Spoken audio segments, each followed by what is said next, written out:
Hello बच्चों, चलिए प्रश्न को पढ़ते हैं।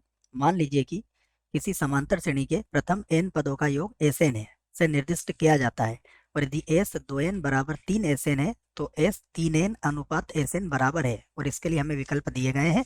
ये चार विकल्प हैं बच्चों, A, B, C और D। इनमें से हमें सही विकल्प का पता लगाना है। प्रश्न को हल करेंगे, परंतु उसके पहले हम क्या करते हैं बच्चों, प्रश्न के लिए लिखते हैं मुख्य अवधारणा। तो प्रश्न के लिए मुख्य अवधारणा, मुख्य अवधारणा में हम समांतर श्रेणी के n पदों का योगफल ज्ञात करने का जो सूत्र होता है उस सूत्र को यहाँ लिखने वाले हैं और इसी की मदद से इसको हल भी करेंगे। हम जानते हैं Sn बराबर, ये व्यापक रूप में सूत्र होता है n/2 2a plus n-1 d। ठीक है बच्चों, ये जानकारी है आपको। n यहाँ पदों की संख्या है, a इसका प्रथम पद है और d इसका सार्वअंतर है। अब हम यहाँ से इस प्रश्न को हल करते हैं और जो संबंध हमें दिया गया है उसकी बात करते हैं। हमें दिया गया है S 2n बराबर 3 Sn, ये हमें दिया गया है। तो इसकी सहायता से देखिए, सबसे पहले सूत्र बना देते हैं। तो ये हो जाएगा 2n/2, उसके बाद होगा 2a प्लस, यहाँ पर होगा 2n-1 और ये d आ जाएगा।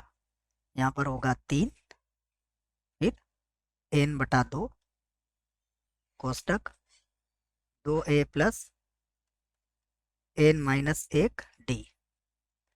यहाँ पर देखें तो देखो n/2 से n/2 तो कट जाएगा बच्चों, तो n का मान 0 तो हो नहीं सकता है, इसलिए n/2 से तो n/2 आप काट सकते हैं। इधर 2 का अंदर गुणा कर लीजिए तो ये हो जाएगा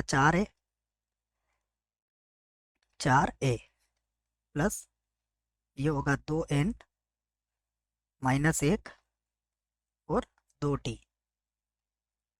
बराबर 3 से गुणा करेंगे तो ये हो जाएगा 6a प्लस n-1 और ये हो जाएगा 3d। यहाँ से बराबर के एक तरफ ले आते हैं। देखिए 4a को तो बराबर किधर लाता हूँ मैं, तो ये हो जाएगा, पहले 2 से गुणा कर लेता हूँ इसको। देखो तो ये हो जाएगा 4n-1 -2, एक नहीं 2 से गुणा कर दिया मैंने इसको, ठीक है ना। तो क्या बनेगा, ये 2 का 2 से गुणा करेंगे तो 4n और माइनस का 2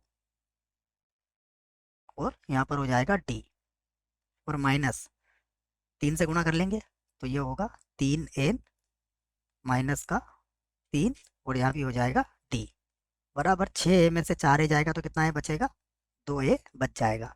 अब मैं यहाँ से d कॉमन ले सकता हूँ। देखो तो d कॉमन ले लेता हूँ, ये मैंने यहाँ से d को कॉमन ले लिया तो यहाँ कितना बचेगा, 4n-2, 4n माइनस का 2 और इसका चिन्ह बदलेगा तो माइनस का 3n और प्लस का 1 हो जाएगा, माइनस का 3n और प्लस का, ठीक है बच्चों। देखो माइनस का 3n और प्लस का 3 हो गया है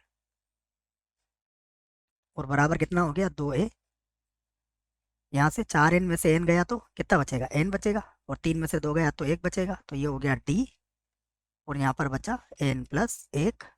ये किसका मान हो गया, 2a का। चाहे तो हम इसे समीकरण नंबर 1 बना सकते हैं। अब हमें जो ज्ञात करना है उसे ज्ञात कर लेते हैं। देखो तो अब हमें किसका अनुपात निकालना है, S 3n अनुपात Sn, इसी का अनुपात निकालना है। देखो यही पूछा गया है प्रश्न में आपसे, S 3n अनुपात Sn। तो S 3n के लिए सूत्र क्या बनेगा, इसके लिए सूत्र बनेगा 3n/2 कोष्टक 2a प्लस 3n-1 और यहाँ आ जाएगा d बटा, यहाँ बनेगा n/2 फिर होगा 2a प्लस n-1 d, ये बनेगा सूत्र। तो यहाँ भी देखिए n/2 से n/2 तो कट जाएगा, यहाँ मिलेगा आपको 3 और मान रख सकते हैं आप इसका 2a का। तो 2a का मान कितना है, यहाँ पर देखिए 2a का मान है हमारे पास d कोष्टक n+1 और प्लस 3n-1 और यहाँ पर कितना है d बटा, यहाँ भी देखिए n/2 से n/2 तो काट ही दिया, तो यहाँ तो बटे में तो कुछ इधर बचेगा नहीं बच्चों। यहाँ भी मैं 2a का मान रख देता हूँ। तो 2a का मान कितना है, d कोष्टक n+1 और प्लस यहाँ पर है n-1 और d। तो देखिए डी कॉमन ले सकते हैं आप यहाँ से, तो ये होगा 3D। तो यहाँ मिलेगा n+1 प्लस का 3n-1 और बटा, यहाँ पर भी आप डी कॉमन ले सकते हैं, तो ये होगा n+1 प्लस n-1। डी से डी कट जाएगा क्योंकि डी का मान 0 नहीं हो सकता है। तो यहाँ मिलेगा आपको, बराबर लिख देता हूँ मैं 3 बराबर 3, और यहाँ देखिए क्या मिलने वाला है, यहाँ हो जाएगा 4n और बटे में कितना हो गया, बटे में हो गया 2n। ठीक है, डी से डी तो कट ही गया है।